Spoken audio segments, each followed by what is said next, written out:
నమస్తే రమగారు. నమస్తే జయ. రమగారు, ఈ రోజుల్లో పిల్లల్ని చూసుకుంటే చిన్న వయసుల్లోనే ఉద్యోగాలు సంపాదించేసుకుంటున్నారు. క్యాంపస్‌లనేవి వచ్చేసినాయి. చదువుతూ ఉండగానే క్యాంపస్‌లో సెలెక్ట్ అయిపోవటం, జాబ్స్‌లోకి వెళ్ళిపోతున్నారు. జాబ్ రాగానే సహజంగా ఏం ఆలోచిస్తాం పేరెంట్స్‌గా? పిల్లలకి పెళ్ళిళ్ళు. ఆడపిల్లైనా, మగపిల్లోడైనా.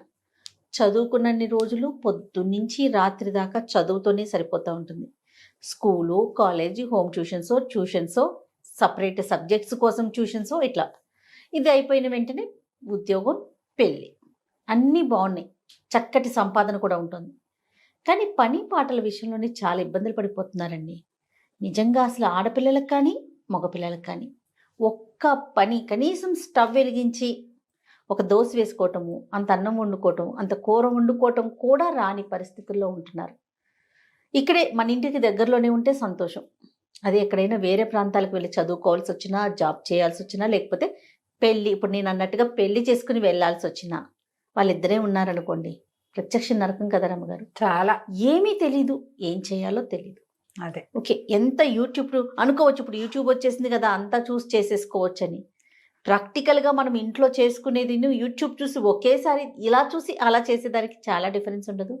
ఖచ్చితంగా ఉంటుంది. అది అంటే మనం నేర్పించలేకపోతున్నామా? లేకపోతే అంత టైం ఉండట్లేదా? వాళ్ళే కేటాయించలేకపోతున్నారు. లేకపోతే ఇప్పుడే ఎందుకులే పెళ్ళైనాక ఎట్లానో తప్పదు కదా అనే ఒక ఆలోచనతో వదిలేస్తున్నారా? నాకు అర్థం కాదు.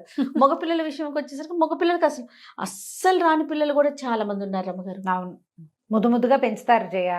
మనకి లేక లేక అమ్మ ఒకటి ఏదైనా రెండు గబుక్కున పిల్లలు sick అయితే గబుక్కున అంత అన్నం వండుకొని ఇంత కూర కూడా వండుకోకుండా వండుకోలేని బయట నుంచి అన్నం ఆర్డర్ తెప్పించేసుకుంటారు, ఆర్డర్ చేసేసుకుంటున్నారు. లేకపోతే ఏ చుట్టుపక్కల వాళ్ళు వాళ్ళని మోసేస్తారు అవును.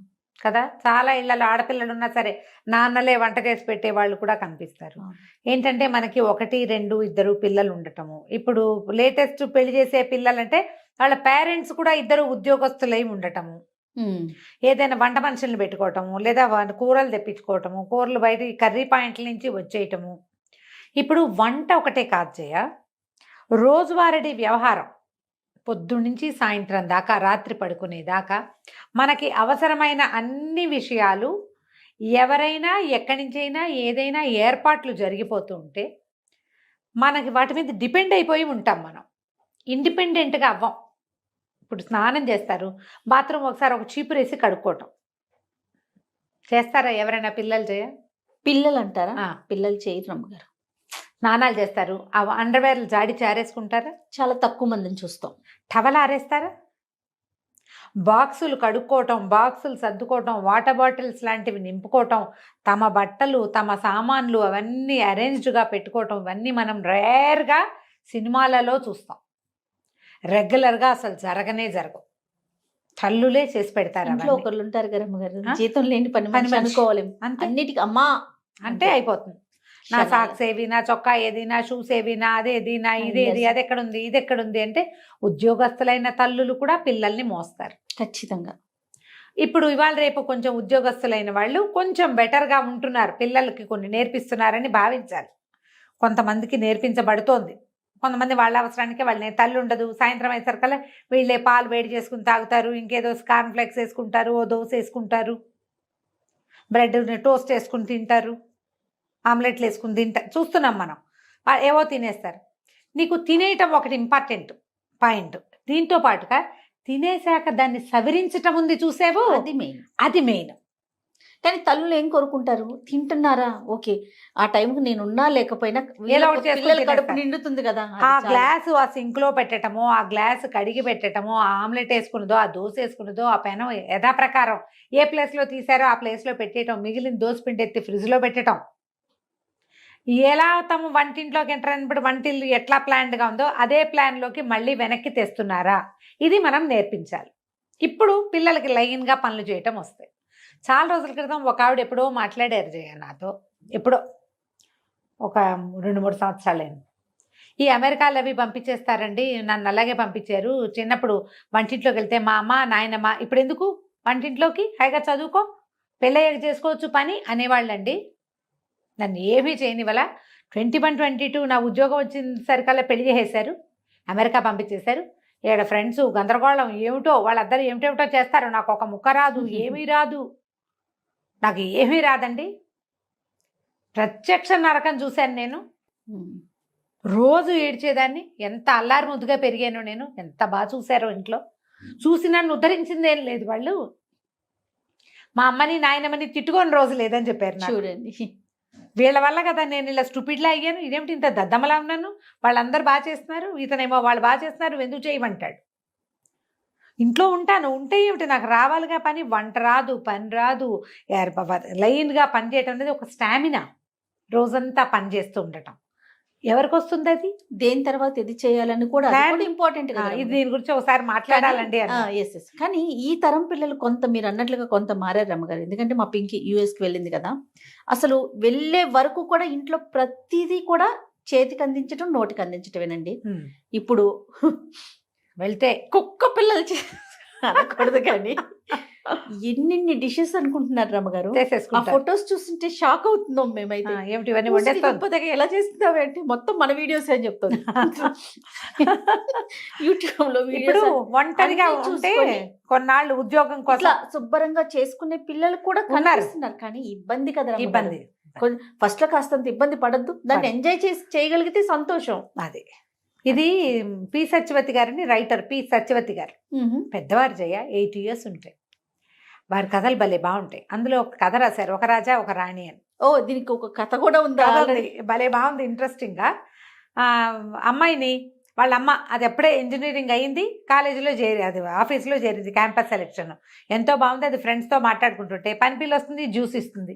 జ్యూస్ తాగాక జ్యూస్ గ్లాస్ పట్టుకెళ్తుంది. వంట ఆవిడ వంటింట్లో వంట చేస్తుంది. పెళ్లి చూపులు అరేంజ్ చేసాం, నువ్వు రా, నీకు దీని దగ్గరికి బీరువా దగ్గరికి ఏం బట్టలు వేసుకోవాలో చెప్తానంటుంది వాళ్ళమ్మ.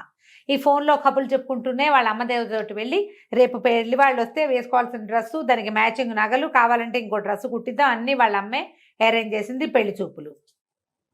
పెళ్ళైపోయింది.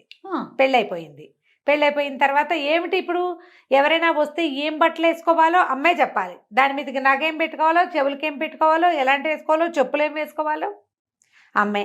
వంటింట్లో వంట మనిషి ఉంది, పై పిల్లకి చిన్నపిల్ల ఉంది, పై పనులకి అన్నీ అది అందిస్తుంది. ఇది బొమ్మలాగా తయారైతే చాలు, దాని ఇస్త్రీ బట్టలు రెడీగా ఉంటాయి, దాని ఫుడ్ ప్లేట్లో రెడీగా ఉంటుంది, లంచ్ బాక్స్ రెడీగా ఉంటుంది, వాటర్ బాటిల్ రెడీగా ఉంటుంది, హ్యాండ్ బ్యాగ్లో కూడా వాళ్ళ అమ్మ ఎప్పటికప్పుడు డబ్బులు ఉన్నాయా అని చెక్ చేసి డబ్బులు పెడుతుంది. పెళ్ళయింది.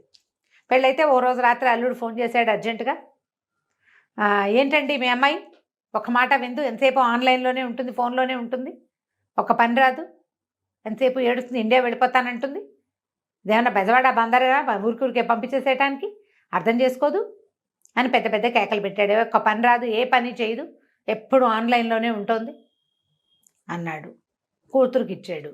ఇప్పుడు కూతురు ఏమైనా చెప్తే అల్లుడు వింటే బాగోదు కదా. ఎక్కడికి బోళ్ళంత ఖర్చు పెట్టాం పెళ్ళికి, కట్నం వద్దని బాగానే బోళ్ళంత ఖర్చు పెట్టి ఇచ్చారు. కట్నాలు వద్దంటారు కదా, కట్నం వద్దు గ్రాండ్గా చేయండి అంటారు. ఇవాళ రేపు నేను ఇది అనుకుంటాను, ఓ 10 లక్షలు ఇవ్వండి అంటే 10 ఇచ్చి మిగిలినవన్నిటికీ కట్ చేయొచ్చు. ఇప్పుడు ఈ కట్ చేయకపోతే 10 కాస్త 30 అవుతుంది. అంతేగా, 30 అవుతుంది. అన్ని గ్రాండ్గానే. కట్నం లేదుగా, కట్నం లేదు, ఇదే పాట. కట్నం లేదు.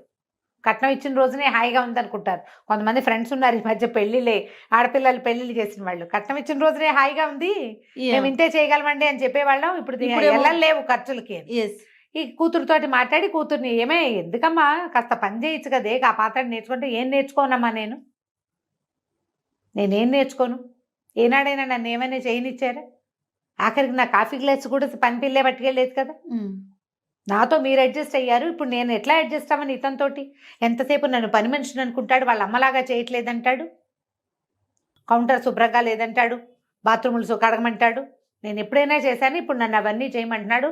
నా వల్ల కాదు, బయటికి వెళ్ళడానికి వీలు లేదు, ఉద్యోగం లేదు, 6 నెలలు డిపెండెంట్ వీసా మీద ఉంటారు. శుభ్రంగా అక్కడే ఉంటే నేను ఇదయ్యేవాదని, టీమ్ లీడర్ అయిపోయేదాన్ని. ఉద్యోగం లేదు, డ్రైవింగ్ లైసెన్స్ లేదు, పబ్లిక్ ట్రాన్స్పోర్ట్ లేదు, జైల్లాగా ఉంది నాకు ఇల్లు. పని పని పని పని అంటాడు. ఎంతసేపు ఫ్రెండ్స్ని పిలుస్తాడు భోజనానికి, వాళ్ళంతకి వెళ్ళి తిన్నాం కదా మనము వండాలంటాడు. నా వల్ల అవన్నీ కావట్లేదని లబో దిబోమని పెళ్ళాడు.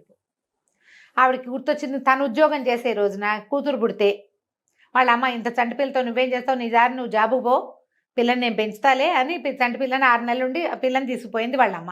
ఓహో. 10 ఏళ్ళు ఆవిడ పెంచింది. తర్వాత 13 ఏళ్ళు ఈవిడ దగ్గర ఉంది. అమ్మకు ఫోన్ చేసి, నువ్వే చేసావు, దానికి ఒక్క పని రాదు అని పోటాడు. వాళ్ళమ్మని, అవునే నాకు ఉద్యోగం సద్యోగం లేదు, చదువుకోలేదు, నువ్వు చదువుకున్నావు, ఉద్యోగం చేస్తున్నావు, నిన్ను ఉద్యోగం చేసుకొని ఇవ్వాలని నీ వెసులుబాటు కోసం నీ పిల్లని నేను పెంచాను. 10 ఏళ్ళు చిన్నపిల్ల నా దగ్గర ఉన్నప్పుడు నీ దగ్గరకు వచ్చాక పెద్దదయింది. నువ్వు అలాగే మెయింటైన్ చేసావు. ఇంట్లో వంట మనిషి ఉంది, పై పనులకి పని పిల్ల ఉంది. కొన్ని మిగిలిన పై పనులన్నీ నువ్వు సర్దావు. పిల్లకి నచ్చ చెప్పుకోమంటే ఈవిడ పోయి వియ్యపురాలకి ఫోన్ చేస్తుంది. వియ్యపురాలతో మాట్లాడితే వియ్యపురాలు ఏరా ఏమిట్రా, కాస్త ఆలోచించు, కొంచెం హెల్ప్ చేయండి. ఏం హెల్ప్ చేయాలమ్మా, ఇవన్నీ చేయలేకే కదా నేను పెళ్లి చేసుకుంది అంటాడు కొడుకు. అనేసరికల్ మరి పని చేయాలంటే నువ్వు చదువుకున్న పిల్లని ఎందుకు కావాలనుకున్నావురా అంటే, ఏమో నాకేం తెలుసు, అన్నీ మంచివి, కాలేజీ ఇంటర్మీడియట్ కాలేజీ మంచిది మీరే సెలెక్ట్ చేశారు, డిగ్రీ ఇంజనీరింగ్ కాలేజీ మంచిది, ఇదే మంచిది అన్నారు, 4 క్యాంపస్లు వస్తే ఇదే మంచిదని ఓ క్యాంపస్కి పంపారు, 6 డజన్ కాలేజీల్లో సీట్ వస్తే ఈ కాలేజీయే మంచిదన్నారు, ఈ సంబంధం మంచిదని నువ్వు చెప్పావు, నేను చేసుకున్నా అంతే. నాకు కావాల్సినవన్నీ మీరు అవన్నీ సరిగ్గా చేసినప్పుడు ఇది కూడా సరిగ్గా చేసి ఉండాలిగా మీరు అనేసాడు. ఈ పిల్ల ఏడ్చుకుంటూ ఫ్రెండ్కి ఎవరికో ఫోన్ చేసింది. నేనేం చేయను, నాకు అర్థం కావట్లేదు, ఇది ఒక జైల్లాగా ఉంది, ఎంతసేపు పని అంటాడు, హెల్ప్ చేయమంటే ఇవన్నీ చేయకుండా ఉండడానికే నేను పెళ్లి చేసుకున్నానని చెప్తున్నాడు సిగ్గు లేకుండా. పెళ్లి చేసుకుంటే పెళ్ళాన్ని చేసేస్తుందని మొన్న కీర్తి చెప్తోంది కదా, వాళ్ళ చుట్టాల అబ్బాయి ఇండియన్ అమ్మాయిని పెళ్లి చేసుకుంటా వాళ్ళైతే అన్ని పిలవగానే అన్ని చేసి పెడతారు, అమెరికన్ అమ్మాయిని చేసుకుంటే అదేం పని చేయదు, ఇండియా నుంచి తెచ్చుకుంటాను, ఇండియా నుంచి ఆడవాళ్ళు ఏంటంటే మా అమ్మ చేసినట్టు ఎందుకు చేయమంటాడు, మా అమ్మ వర్కింగ్ ఆవిడన్నీ చేసేది, నువ్వెందుకు చేయమని అడుగుతారు. అవునవును, ఇక్కడ కౌన్సిలింగ్ దొరుకుతాయి, థెరపీలు దొరుకుతాయి, వాటికి వెళ్ళండి, మీ ఇద్దరు కూర్చుని మాట్లాడుకుని కొంచెం సార్ట్ అవుట్ చేసుకోండి అని ఫ్రెండ్ సలహా చెప్పింది. మన ఇళ్లలో ఇలాగే ఉంటుంది. ఈ పిల్ల చెప్పింది, మా అమ్మ ఎక్కడైనా బిజీగా ఉన్నా, మా వంట ఆవిడ రాపోయినా నేను మా నాన్న హాయిగా బయటకు వెళ్ళి తినేసి సినిమాలకు వెళ్ళి ఎంజాయ్ చేసేవాళ్ళం, వంట మనిషి రాకపోతే బయటకు తినచ్చని ఒక ఆసరా ఉండేది. ఇప్పుడు ఇక్కడ ఏంటి అన్ని మనుషులు నేనే, అంతేగా, వంట మనిషి, పని మనిషి, ఇంకో మనిషి, క్లీనింగ్ మనిషి. కొంతకాలం గడిచింది, వీళ్ళు ఎలాగో అడ్జస్ట్ అయ్యారు. వీళ్ళకు పిల్ల పుట్టింది. వసుంధర్ గారు కూతురు దగ్గరికి తల్లి వచ్చి పురుడు పోసింది, పిల్లని నేను తీసుకెళ్తాను అని చెప్పింది. చెప్పేసరికి ఇంకో యువరాణిని తయారు చేయండి అన్నాడు అల్లుడు. వాళ్ళ అల్లుడి తండ్రి ఏమో పంపించరా, వాళ్ళే కాదు మేము కూడా ఉన్నాం కదా, మేము పంచుకుంటానులే, ఆవిడ ఒకదాని మీద పడేయకుండా పిల్లని 4 రోజులు తిప్పి కొంచెం పెద్దదయ్యాక మీకు ఇస్తాము అంటే, ఈ అమ్మాయి ఏం చెప్పిందంటే, వద్దమ్మా, నువ్వు అడ్జస్ట్మెంట్ నేర్చుకోమన్నావు, నేను నేర్చుకున్నా, ఇప్పుడు కూడా ఈ అడ్జస్ట్మెంట్ నేనే చేసుకుంటా, మాతో పాటే ఉంటే అడ్జస్ట్ అవటం మా పిల్లకి అలవాటు అవుతుంది, మీ దగ్గర ఉంటే అవ్వదు, నేను నా పిల్లని నీకు ఇవ్వనని చెప్పేసి. ఈ కొత్త డైలాగులకి తల్లి ఆశ్చర్యపోయింది. ఎందుకంటే జీవితంలో ఒక్కసారి కనుక మనం ముందుకెళ్తే మనకి తెలుస్తుంది. పెద్దవాళ్ళు ఏం చేస్తామంటే, మనము పిల్లలకి చక్కగా ఉండటం, మేనర్సు గీనర్సు నేర్పిస్తాం కదా, నీట్గా డ్రెస్ చేసుకోవడం, బాగా కూర్చోవడం, కాళ్ళ దగ్గర పెట్టుకో, ఇలాంటివి చెప్తాం కదా. లైన్గా పని చేయటము, అడ్జస్ట్మెంట్ ఉండటము, లొంగి ఉండటము మనం ప్రాక్టీస్ చెయ్యం, ఇవ్వం మనం. వివాహం అనగానే లొంగి ఉండటం, ఆడ మగ ఇద్దరు కూడా ఎక్కడో చోట దిగటం, ఆగటం, తగ్గటం, లొంగి పని చేయటం, ఈ ప్రాక్టీసు కావాల్సిందే. దీనికి మొదట నో చెప్పటం నేర్చుకోండి. ఇది వరకు చెప్పాం మనం ఈ మాట. పిల్లలకి నో చెప్పాలి. వాళ్ళ చేతుల్లో నుంచి గ్లాసులు ప్లేట్లు తీసుకునే పనులు చేయబోకండి. తిన్న ప్లేటు ఎక్కడ పెట్టాలో అక్కడ పెట్టి తీరాలి. ఆ అమ్మాయి ఐఏఎస్ చదువుతున్నా సరే, ఎంబీబీఎస్లు ఐఏఎస్లైనా దీనికి ఇది కాదు. ఎవరైనా సరే ఎక్కడ కూర్చొని తినాలో అక్కడ తినాలి. ఆ తిన్న తర్వాత ఆ ప్లేట్ని ఏం చేయాలో అది చేసి తీరాలి. మీరు అలా చేస్తే కనుక మీ పిల్లలు చాలా హాయిగా ఉంటారు. సత్యవతి గారు ఆ కథ చదివాక నేను వారికి ఫోన్ చేసి మరీ ఈ కథ చెప్తానండి అని అడిగాను. చిన్న కథే, 4-5 పేజీలది. ఎంత 2 పెద్ద పెద్ద జీవితాల గాథలు అవి, అంతే కదా. ఎంతమంది ఇట్లా సఫర్ అవుతారో జయ. అవునండి. పెళ్ళాం వచ్చి మా అమ్మలాగా అన్నీ చూస్తుంది. ఎలా చూస్తుంది? నీతో పాటే ఎల్కేజీ నుంచి అన్ని పోటీ పరీక్షలు రాసిన పిల్ల మీ అమ్మ ఎలా అయిపోతుందో చెప్పు. ఎట్లా అయిపోతుంది?